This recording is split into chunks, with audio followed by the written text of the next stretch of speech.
Okay. So sa lahat nating mga kapatid na sumusubaybay sa ating live streaming, welcome po. At sa pagkakataong ito, sasagutin natin itong nagpakilalang kaanib ng INC.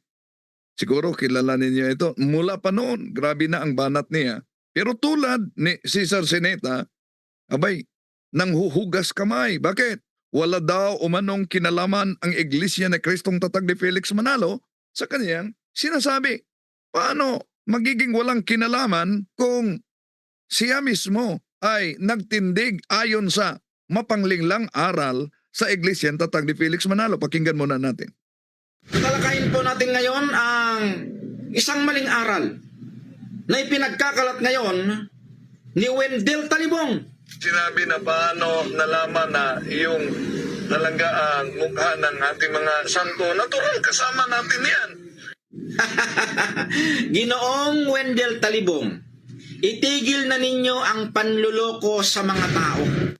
Oh, so di niya lubos na unawaan ang ating pahayag o kaya'y pilit talagang binaluktot lamang. Di ba ang katanungan, paano magkilala na yung larawan ay tumutukoy talaga sa mga banal na inaalala natin?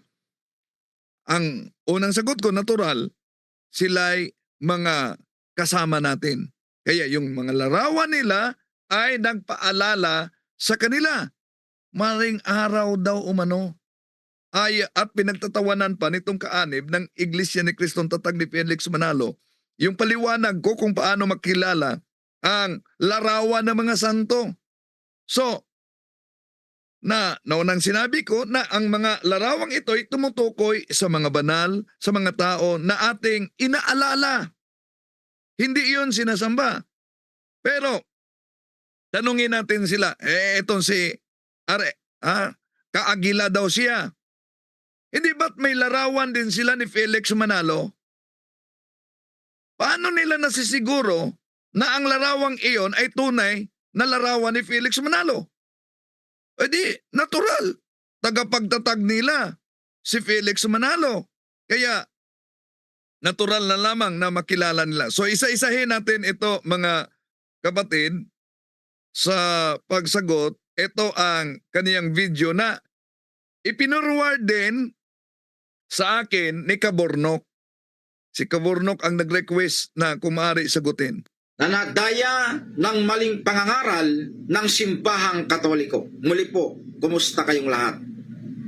Tatalakayin po natin ngayon ang isang maling aral na ipinagkakalat ngayon ni Wendell Talibong, isang CFD ng Iglesia Katolika Apostolika Romana. Bago po yan, ako po muna ang inyong lingkod, RNG Kaagila. At walang kinalaman ng Iglesia ni Kristo dito sa aking ginagawang mga... Ayun, nanghuhugas kamay na sila, walang kinalaman daw ang Iglesia ni Kristo sa kanyang ginagawa. So, una, sinabi niya na ang simbahang Katoliko daw ay nadaya. Paano nadaya ang simbahang Katoliko kung mga kasama mo mismo nagsabi na ang Iglesia Katolika ay siyang unang Iglesia ni Kristo? Ibig sabihin, hindi yung inaniban mo. Pakinggan na natin si Sinita na tulad sa iyo, nagsasabi ding walang kinalaman ang Iglesia ni Manalo sa anumang sinasabi ko. Pero anong sabi ni Sinita? Talaga pong ang Iglesia Katolika Apostolika Romana, talaga pong sa pasimula, yan ang Iglesia ni Kristo. Yun po ang paglitaw ng Iglesia Katolika Apostolika Romana. Hindi po yan natatag bilang pasimula ng organisasyon. Talaga pong sa pasimula, yan ang Iglesia ni Kristo. Ngayon, kung ang tanong ni Talibong, mababasa ba sa Biblia? Mababasa ba sa Biblia na sa pasimula, ang Iglesia Katolika, Iglesia ni Kristo? Literal po, wala. Yan po ay naganap sa pamamagitan ng hula.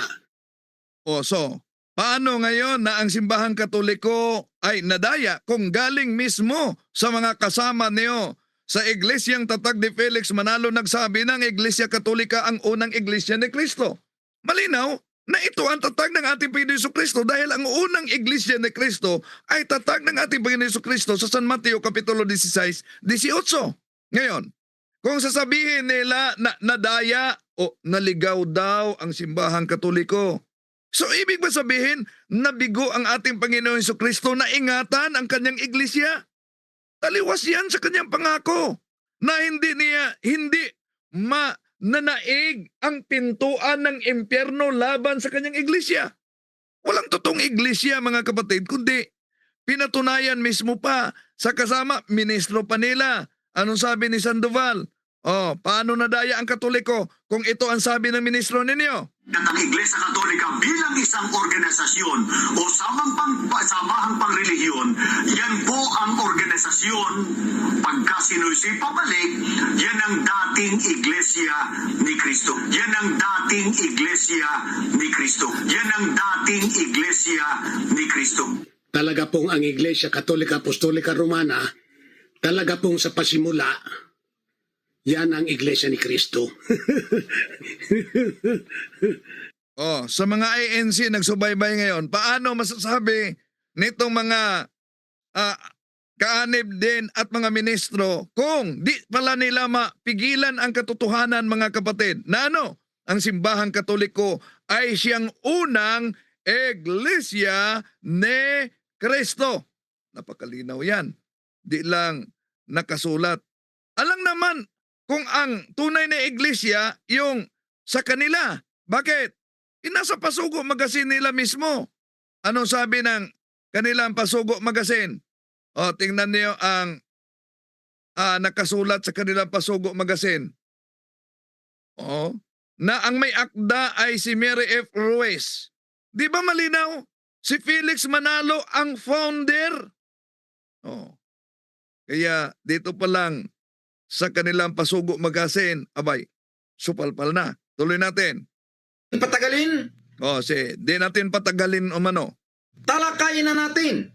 Ano ba ang ipinagkakalat ni Wendell Talibong sa social media? Panoorin at pakinggan natin. Ano po natin dinipensahan ng Labas dito, pati si Rojando may katanungan. tanong na gaano tayo nakakasigurado na yun nga ang mukha ng santo natin?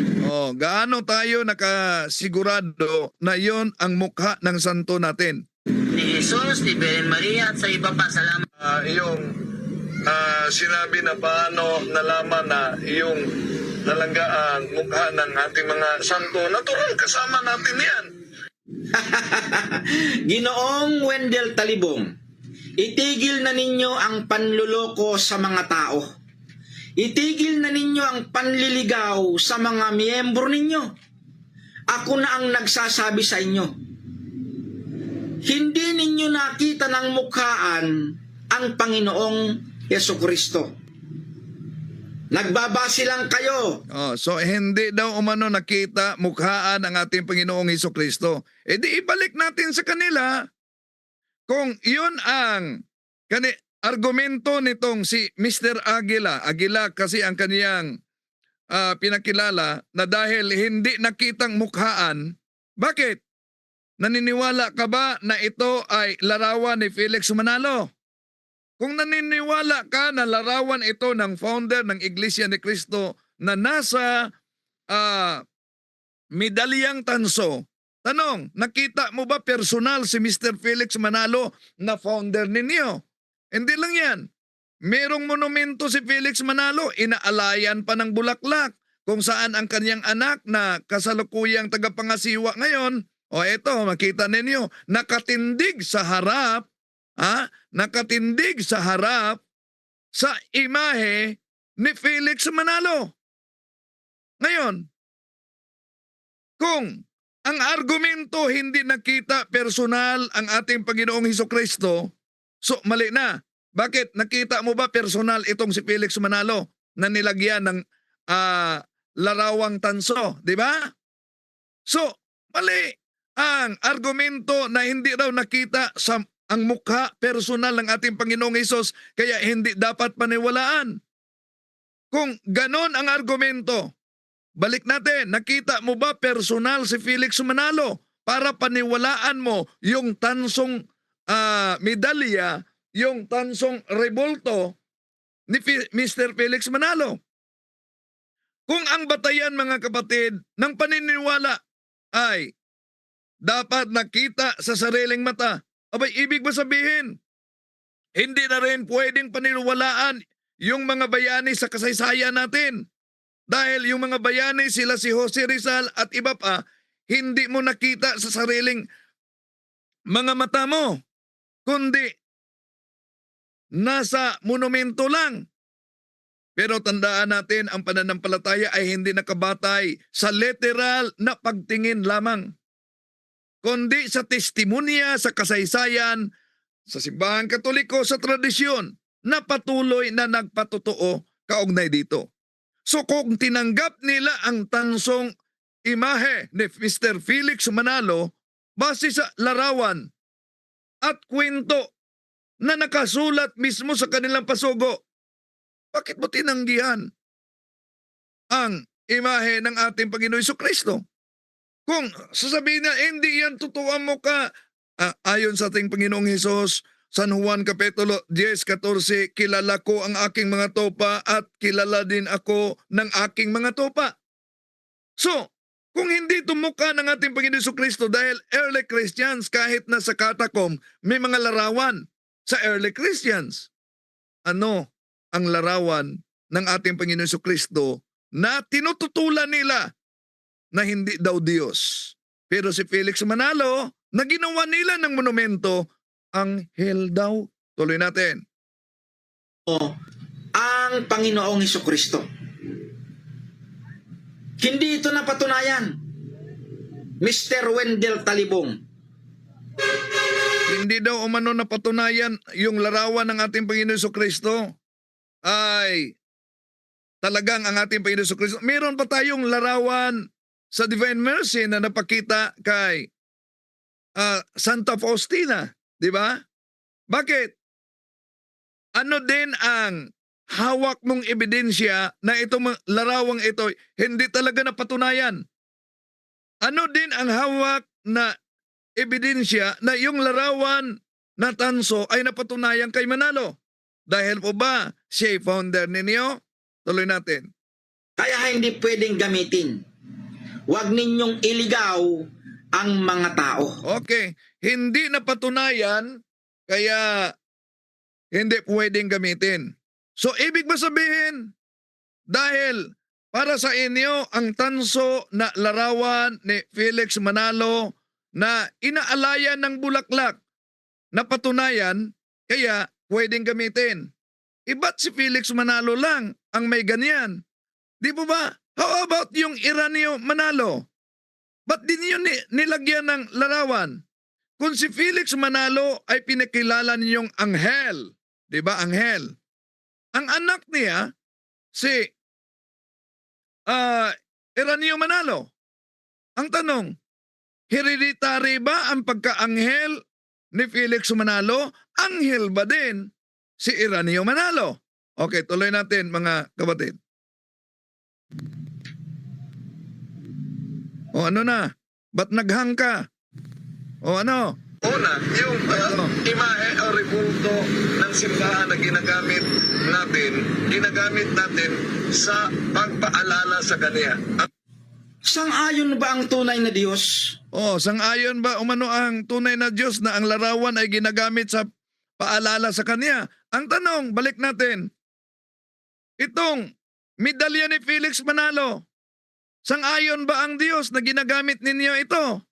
Asan mabasa sa Biblia na pwede gagawa ng medalya? Aber, napansin nyo mga kapatid na nagsubaybay ngayon, lalo na sa mga iglesia ni Cristo? Di ba? Sabi nila, dapat yung nakasulat lang sa Biblia ang ating paniniwalaan. Ngayon, may napakita natin sa kanilang aral mismo, medalya ni Mr. Felix Manalo. Asan ba mabasa sa Biblia na magawa ng medalya ng founder? Sang-ayon ba? Ibalik natin sa kanya. Sang-ayon ba ang Diyos na basta founder may medalya? Tuloy natin. Na kailangan pa ng mga rebulto para alalahanin siya? O sige, Palagay natin hindi na kailangan dahil para sa inyo, Diyos-Diyosan. Ang tanong, ito bang makita na ito kung saan nakatindig si Mr. Eduardo Manalo, nag-alay ng bulaklak sa rebulto ni Felix Manalo? Sang-ayon ba ang Diyos nito? Ano to? Dekorasyon lang? Ano to? Hindi ba to pag-alala sa founder ninyo? Pero kung bawal para sa inyo, bawal para sa inyo ang mga rebulto, iba't si Felix Manalo may rebulto? May Pasugo Magazine kasi sila, mga kapatid. Tingnan ninyo Pasugo Magazine. Marso 1965, page 2, ang may akda niyan ay si Mr. Benjamin Santiago. Ang nakasulat diyan sa pahina 2, katulad din naman ng mga medalya ni kapatid na Manalo. Hindi lahat na paggawa ng larawan ang ipinagkasala ng Diyos. Iyan ay nasa pinag-uukulan ng larawan. Hindi pala lahat ng mga larawan. Di ba double standard ang iglesia ni Manalo? Bakit double standard? Pagdating sa mga santo, Diyos-Diyosan, bawal na. Pagdating kay Felix Manalo, na founder sa kanila, okay lang. Kahit medalya. Abo, ano yan? Siniswerte? Hindi lang yan. Pasugo Magazine, balik, ulitin natin. 1965, pahina 1, ang may akda ay si Benjamin Santiago. Tingnan nyo mga ANC ang Pasugo Magazine ninyo.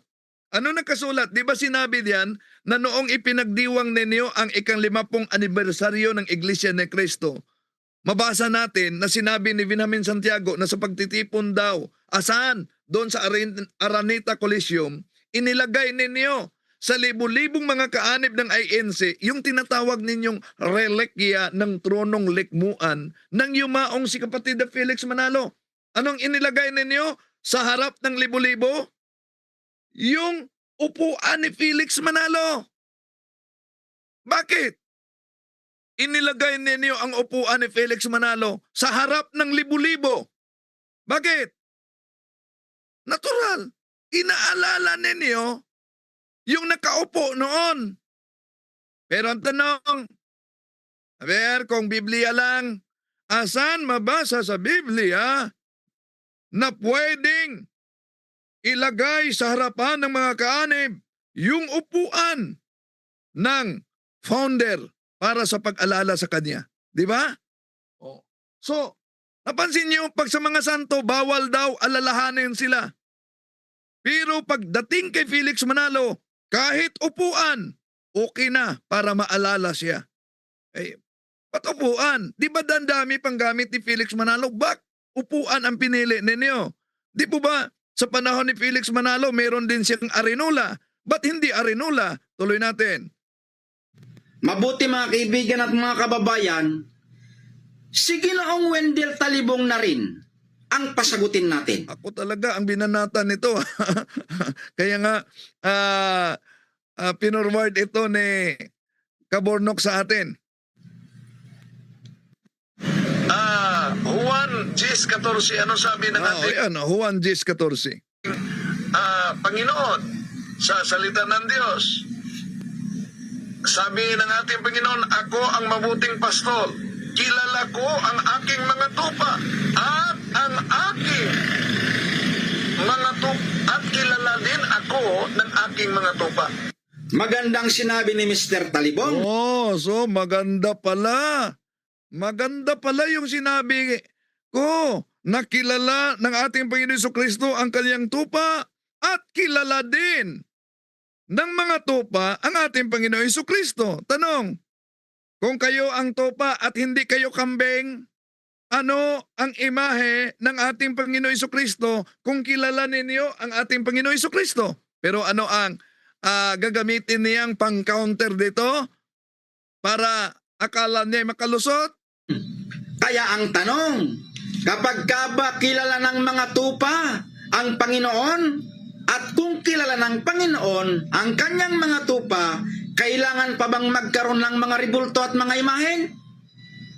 Pakinggan natin ang nakasulat dito sa Juan 4:23-24. Ganito Sige, tingnan natin. Baka may mabasa diyan na ipinagbabawal ang mga larawan o imahen. ang mababasa. Subalit dumating na nga ang panahon at ngayon na nga na ang mga tunay na sumasamba sa Ama ay sasamba sa Kanya sa ribulto at kasinung hindi pala. Ayun. Mahilig pala sila. Mahilig sila na dagdagan at gawing tampered ang Biblia. Ha? Tuloy natin. Sasamba sa Kanya. Sasamba sila. Saan? Sa upuan ni Felix Manalo. Nandyan ba? O sasamba sila. Saan? Sa medalya ni Felix Manalo. Nandyan ba? Kung sa talata na ginagamit niya, bawal ang pagkakaroon ng mga bagay na nagpakilala o nagpaalala tulad ng larawan. Anong silbi sa monumento ni Manalo? Anong silbi sa upuan ni Felix Manalo na inilagay ninyo sa gitna ng mga libu-libong mga kaanib ng INC nung nagdiwang kayo sa ika-15 anibersaryo? Anong silbi naman sa merong larawan, meron ding logo ng INC na nakalagay sa kanyang medalya? Okay, kung ginagamit ninyo ang talatang ito na bawal talaga yung mga bagay tulad ng larawan na nagpaalala sa mga bayani ng pananampalataya. Tuloy natin. Sa espiritu at katotohanan, sapagkat ganyan ang uri ng pagsambang kinalulugdan ng Ama. So, sa espiritu at katotohanan. Pasok ang simbahang Katoliko. Bakit pasok? Mga kasama ninyo mismo nagsabi. Anong sabi ng kasama ninyo? Ulitin natin ha. Ang Iglesia Katolika ay siyang unang Iglesia ni Kristo. Talaga pong ang Iglesia Katolika Apostolika Romana, talaga pong sa pasimula, yan ang Iglesia ni Kristo. Yun po ang paglitaw ng Iglesia Katolika Apostolika Romana. Kasama ninyo yon. Kasama ninyo yon. Baka sabihin, hindi, kami. Kami ang tunay, Iglesia ni Kristo. Sige. Tingnan niyo ang Pasugo Magazine, November 1951, sa pahina 4 ni Leopoldo. Sa unang bahagi, sa paragraph, may mabasa dito, napansin niyo? Unang bahagi, ang Iglesia ni Cristo ay kailangan at hindi maiiwasan sa paglilingkod ng tao sa Diyos. O di ba sabi ninyo, Iglesia ni Cristo. Hindi pwedeng palitan ang pangalan. Ano itong Iglesia ni Cristo? Saan mabasa ang Iglesia ni Cristo sa Biblia? Okay, tuloy natin. Ang Diyos ay espiritu, kaya dapat siyang sambahin sa espiritu at sa katotohanan. Asan yan? Asan yan mabasa? Ipinagbabawal ang paggawa ng mga larawan. Dahil kung ang interpretasyon ninyo, ipinagbabawal ang paggawa ng larawan, abay, diyan pa lang, butata na ang larawan ni Felix Manalo. Kaya, iba't may monumento si Felix Manalo? Kung ang Diyos ay sasambahin sa espiritu at katotohanan, therefore ang konklusyon, bawal magawa ng larawan. Iba't may larawan kayo ni Felix Manalo? Double standard kayo. Dahil lang sa talatang yan. Dahil sa talatang yan. Ipinagbabawal para sa inyo ang paggawa ng larawan sa mga santo. Pero pagdating sa founder ninyo, may upuan pa kayo. May medalya pa kayo. May monumento ba kayo? Pero kahit punuin pa ninyo ng monumento, mananatili ang katotohanan na ang iglesyang inaniban niyo ay nangangagaw lamang ng pangalan. Pero ang katotohanan, tatag kayo ng tao, walang iba si Felix Manalo. Balik sa inyo, Brad Jando.